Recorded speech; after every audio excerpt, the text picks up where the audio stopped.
네, 이번에는 크립토 이슈 두 번째 시간입니다. 이번 주제는 트래블룰에 관한 자세한 이야기 나눠보도록 할 텐데요. 이번에 모신 분은요, 전 하나은행 자금 세탁 방지 섹션 유닛 리더이자 한국 블록체인 협회 자문위원 겸 프로비트 이사를 맡고 계신 정지열 이사와 함께 이야기 나눠보겠습니다. 네, 이사님 안녕하세요. 네, 안녕하세요. 네, 반갑습니다. 네. 네, 특근법 시행령 개정을 하면서 트래블룰을 2013년 3월 25일부터 시행이 됐는데 이제 반년이 지났네요. 트래블룰 적용 후에 가상자산 시장에 어떤 변화가 있었는지부터 먼저 짚어주시죠.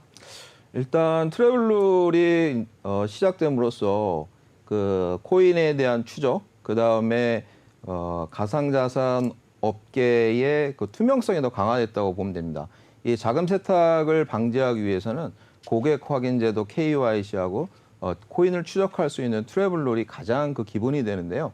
이번에 트래블룰이 적용됨에 따라서 이 가상자산 시장의 투명성을 한 단계 높이 올라갔다고 생각하시면 됩니다. 네, 이 트래블룰을 두고 코인판 금융실명제라는 말이 있더라고요. 이 비유가 맞나요? 네네. 그 트래블룰을 이제 쉽게 얘기를 하면 네. 코인 실명제다라고 얘기를 하고 있습니다. 그래서 뭐냐면은 이제 코인에다가 이게 누구 코인이고 어디에서 어디로 옮겼는지 네. 그 꼬리표를 붙인다 그래서 트래블룰을 쉽게 얘기해서 이제 코인 실명제라고 얘기를 하고 있습니다. 네. 그 이제 트래블룰이라는 단어 자체가 네. 지금 시청자들한테 약간 좀 어색할 수 있는데 네네. 네. 이 말 그대로를 해석하면 여행하는 규칙이라는 뜻이잖아요. 그렇죠. 이제 돈이 여행을 한다, 뭐 약간 이런 의미인 것 같은데 조금 더 자세하게 요 어떤 제도이고 이게 사실 오해를 가지신 분들 중에서는 코인 시장 죽이려고 만든 제도다. 뭐 이런 얘기를 하시는 분들도 있거든요. 그래서 유래에 대해서 좀 설명을 덧붙여 주시면 좋을 것 같습니다. 예, 예. 그러니까 요즘 이제 트래블룰 하니까 이번에 이제 코비드도 풀리고 그래서 여행을 뭐 가는 거나 아니면 여행 제한 구역을 뭐 이렇게 착각하시는 일반 분들이 많더라고요. 근데 이제 앵커분이 말씀하신 것처럼 이 트래블룰은 돈이 이렇게 흘러가는 거, 돈이 여기에서 저기로 흘러가는 걸 추적하겠다라고 해서 이제 트래블룰이라고 하는 거고요. 법률적으로는 이제 그 100만 원 상당의 코인을 이체할 때 네.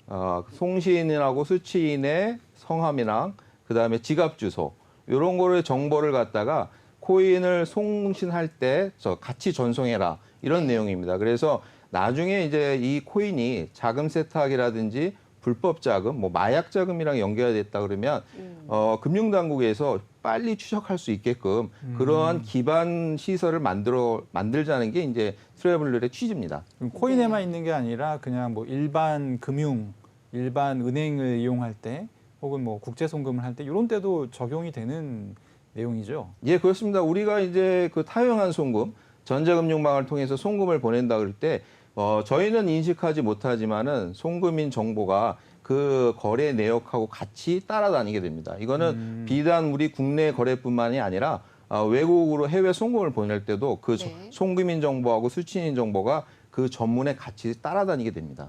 그러니까 우리는 사실 내 이름이 그 돈에 붙어 다닌다는 걸 인지하지 못하지만 실제로 전산상에는 다 따라다니게 되어 있다라는 말씀이시죠? 예, 그렇습니다. 그래가지고 뭐 재밌는 예 같은 경우에는 네. 저희 나라에 뭐 김정은 되게 많지 않습니까? 네. 여자 이름. 김정은을 갖다가 영문을 써가지고 뭐 남아프리카에 송금을 한다. 그럼 중간에 북에 계신 김정은으로 착각을 해서 그 송금을 홀딩시키는 경우가 있어요. 그러면은 그 돈을 찾기가 되게 어렵습니다. 네. 한번 홀딩이 되면. 예, 예. 그게 이제 김정은은 잘 아시겠지만 그 요주의 인물로 전 세계가 와치리스트 필터링으로 홀딩을 해놓기 때문에 그런 경우에는 송금을 보낸 거를 다시 반환받기도 어렵고 목적지까지 송금이 가지도 않습니다. 네. 이게 또 이제 일반 어떤 투자자들이 잘 모르는 부분들 중에 하나가 뭐 자금 세탁 방지를 위해서 하는 거는 알겠어요. 근데 왜 이거에 이렇게 은행들이 민감하게 생각하는지, 거래소가 왜 이렇게 트래블룰 준수 여부를 가지고 좀 말하자면 벌벌 떠는지 이게 이제 좀 체감이 안 된다 이런 또 의견들이 많이 있거든요. 그래도 어쨌든 은행에서 자금 세탁 방지를 오래 하셨으니까 트래블룰 위반을 은행이 못 잡게 되면 어떤 일이 벌어지나요? 일단은 저 최근에 보면은 그 기업은행이 1,049억 과태료를 미국으로부터 받았고요. 1,049억. 예. 농협이 이제 149억 이런 이제 어마어마한 과태료를 받게 됩니다. 이거는 물론 이제 이란이랑 북한과 관련된 송금 거래에 있어서 그 요주임을 아까 얘기했던 김정은이라든지 뭐 이런 테러리스트의 이름을 필터하지 못할 경우에 그게 나중에 그 발각이 되면 네. 이렇게 어마어마한 과태료를 받게 됩니다. 네. 그렇기 때문에 정부 당국이라든지 금융 당국에서는 금융 회사보다는 작은 이런 가상자산 사업자들 이런 업체들이 이런 이란이라든지 북한 이런 테러 자금하고 연루가 돼 있을 때 회사뿐만이 아니라 국가 경제에도 미치는 파장이 크기 때문에 네. 거기에 대단히 그 신경을 많이 쓰고 있는 겁니다. 그러면 좀 여쭤볼 수 있는 게 그 빗썸이나 업비트나 뭐 코빗 같이 지금 은행 그 가상자산 그 뭐라 그러죠? 원화 계좌가 연동이 된 거래소들 이외에도 국내 가상자산 거래소들이 다 각자 독자적으로 뭐 자금 세탁 방지라든지 이런 시스템을 갖추고 있단 말이에요.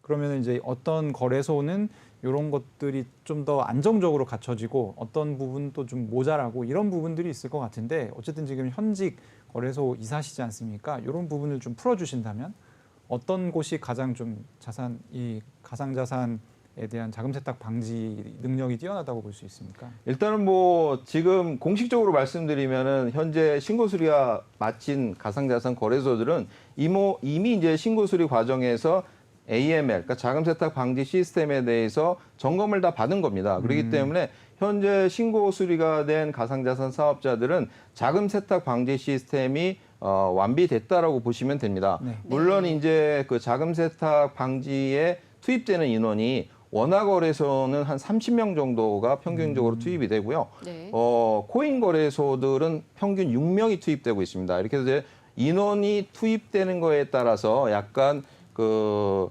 자원의 차이는 있지만 기본적인 시스템은 신고 수리가 마친 거래소들은 완비됐다라고 보시면 됩니다. 예. 그럼 그렇게 된다면 해외 거래소와의 연동도 좀 원활하게 될 수 있을까요? 예. 지금 이제 트래블룰이 시작이 돼서 이제 트래블룰의 솔루션을 국내에서 람다 이오릭이 제공하고 있는 베리파이 바스프랑 네. 그다음에 코드 그 코인원, 코빗, 빗썸 이렇게 이제 세 개사가 만든 그 코드에서 제공하는 R3 코다스 서비스가 있습니다. 이 서비스를 이용해서 해외 거래소들과 연동이 잘 되고 있기 때문에 해외 거래소하고의 트래블룰은 잘 되고 있다고 보시면 됩니다. 이게 또 투자자들의 그 불만이 뭐냐면 네. 아니 한국만 왜 이렇게 열심히 하냐 불편해 죽겠다. 이게 해외 거래소로 어쨌든 돈을 보내야 되는데 해외 투자자 친구들한테 물어보니까 걔네는 뭐 트래블룰 있는지도 잘 모르는 나라도 많더라. 왜 한국만 이렇게 열심히 하느냐 뭐 이런 불만들이 있던데 설명을 좀 해주시겠습니까? 일단은 6월 달에 발표된 FATF, 그러니까 FATF라는 거는 국제 자금 세탁 방지 기구입니다. 네. 그러니까 이 자금 세탁 방지를 전 세계를 총괄하는 기구인데요. 네. 여기서 발표된 6월 보고서에 따르면 회원사가 98개, 그러니까 그 보고서에 대해서 그 설문조사를 했는데요. 98개 중에서 30개국이 현재 트래블룰을 시행하거나 준비하고 있다라고 되어 있습니다. 그렇기 때문에 현재 전 세계적으로는 한 30% 미만이 트래블룰을 시행한 것도 아니고 지금 적용 준비 중에 있다라고 보시면 되고 그나마 이제 대한민국에서는 올해 3월 25일 세계 최초로 이제 트래블룰을 시작을 했고요. 네. 5월 달에 이제 일본이 이제 따라서 시행을 했고 그 외에 뭐 싱가포르라든지 그다음에 기타 조지아라든지 미국, 스위스 이런 나라들이 이제 준비를 하고 있는 상황입니다. 네. 그러면은 사실 저희 한국은 굉장히 우등생인 거네요. 예, 우등생입니다. 그러네요. 이게 그러면 어쨌든 좀 혼란이 있는 상황인데 다른 나라는 사실 이렇게 도입조차 안 하고 지금 준비 중인 걸 저희는 미리 도입을 한 것이고 그게 뭐 예습인 거니까 나쁜 거라고 네. 보기는 어렵겠습니다만은 어쨌든 사용자들 입장에서는 우리만 좀 과도하게 너무 지금 이렇게 소비자 입장에서 좀 불편하다 이런 불만도 나오고 있는 상황이고 여러 가지로 좀 혼란스러운 상황인데 거래소에 계시니까 이런 상황 어떻게 보고 계신가요? 일단은 그 FATF, 뭐 페데프라고 얘기하는 그 국제기구에서 앞으로 이 가상자산 사업자가 나아갈 길을 가이드해줬다라는 측면에서 되게 중요한 거라고 봅니다. 그리고 우리나라가 물론 이제 다른 나라에 비해서 빨리 시작한 거는 저 금융 소비자들이 불편할 수는 있지만 언젠가는 가야 할 길이고 그다음에 FATF라든지 미국이라든지 다른 여타 나라에서도 세계 최초로 트래블러를 적용한 대한민국에 대해서 높게 평가하고 많이 배우려고 하고 있습니다.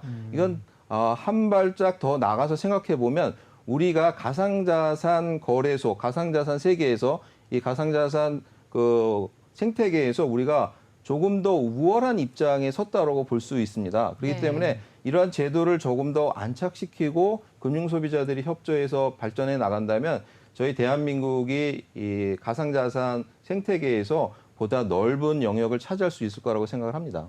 네, 그리고 조금 더 구체적인 내용으로 들어가 보면요. 이 사용자의 실수로 인해서 이런 차고 송금, 이런 사고가 발생할 수도 있잖아요. 이런 차고 송금 방지를 위한 대책 같은 것도 있을까요?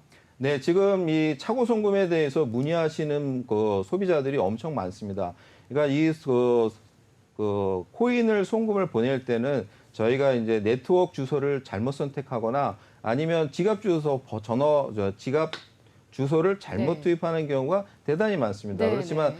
대부분 이제 그 네트워크를 잘못 선택한 경우에는 그 코인을 반환받기가 엄청 어렵습니다. 이건 쉽게 설명하자면 서울역에서 KTX 표를 끊고 수서역 SRT에 가서 그 탑승을 하거나 아니면 교환해 달라라는 거랑 똑같습니다. 그렇기 네. 때문에 거액의 코인을 송금을 하실 때는 반드시 나눠서 일단 소액을 먼저 송금을 해서 그 코인이 잘 전송됐는가를 확인하시고 그다음에 그걸 확인한 후 나머지 그 많은 코인을 나눠서 보내는 방법이 가장 안전하다고 하겠습니다. 네. 물론 이제 우리나라에서 트래블러리 안정하게 됐기 때문에 국내 거래소 간에서 코인을 주고받는 데는 큰 문제는 없습니다. 잘못 보냈다 하더라도 시간이 다소 걸릴 뿐이지 그거는 반환받을 수 있지만 다른 해외 거래소에 송금을 보낸다든지 해외 거래소부터 송금을 받았을 때 아까 말씀드렸던 네트워크를 잘못 선택하거나 지갑 주소를 잘못 적었을 때는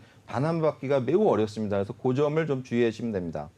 이제 중간에 제가 설명을 좀 첨언을 드리면 여기서 이제 네트워크 주소를 잘못 기입한다라는 건 어떤 거냐면 이더리움으로 보내야 되는데 그러니까 이게 여러 가지 주소를 혼용해서 쓰는 경우가 있거든요. 그래서 네. 이더리움으로 보내야 되는 걸 가령 바이낸스 체인으로 보낸다던가 이런 경우에 받기가 어렵다 이런 말씀을 해주신 거고 또 비율을 굉장히 적절하게 들어주셨습니다. 네, 확 와닿네요. 네. KTX 표를 가지고 SRT 정거장에 가서 환불해달라고 하면 곤란하다 이런 말씀을 해주셨고요. 네. 저는 이제 이 부분을 또 여쭤보고 싶은데요. 가상자산 거래소들과 좀 트래블러 개발 업체들이 가장 아쉬워하는 점이 뭐냐면 뭐 아까 이사님도 설명해 주셨지만 거래소가 5개밖에 없는데 지금 한 가지 표준이 아니라 2가지의 트래블러 솔루션을 사용하고 있잖아요. 사실 이제 이런 부분들은 어쨌든 이제 한국에서는 FIU가 자금 세탁 방지를 이제 관장하는 주무부처인데 이런 쪽에서 어떤 표준화랄지 이런 가이드라인을 좀 줬으면 좀 더 어떤 시장 혼란 없이 그리고 비용이 추가적으로 들지 않게 잘 안착이 됐을 것 같다. 뭐 이런 취지인 것 같습니다. 어떻게 생각하시는지요? 네, 맞습니다. 가상자산 사업자랑 그래 트래블러 솔루션 개발업자들이 가장 안타깝고 아쉽게 생각하는 게 이제 그 부분입니다. 그래서 어떤 가이드라인도 명확하지 않고 그다음에 그 소통의 장도 없어서 그거를 되게 아쉬워하고 있습니다. 물론 이제 금융 당국에서 인력도 적고 거기에 투여할 자원도 적으시지만 그럼에도 불구하고 이제 주기적으로 가상자산 사업자랑 아니면 트래블러 개발업자의 소통의 장을 마련만 해주셔도 우리나라가 트래블러를 개발하고 그다음에 개선하고 이런 데 큰 도움이 될 거라고 생각합니다. 그래서 네. 혹시 이 방송을 보고 계시는 금융당국 분이 계시면 많은 노력이 아니더라도 뭐 한 달에 한 번 정도라도 그런 소통의 장을 마련해 주시면 저희 가상자산 업권의 발전에 큰 도움이 될 거라고 생각합니다. 네, 또 곧 마련이 되지 않을까, 차후 마련이 되지 않을까 그런 생각이 들고요. 그리고 또 이 업비트에서는 트래블러 시스템의 유료화를 검토하고 있다고 해요. 이 유료화를 하겠다는 게 어떤 의미일까요?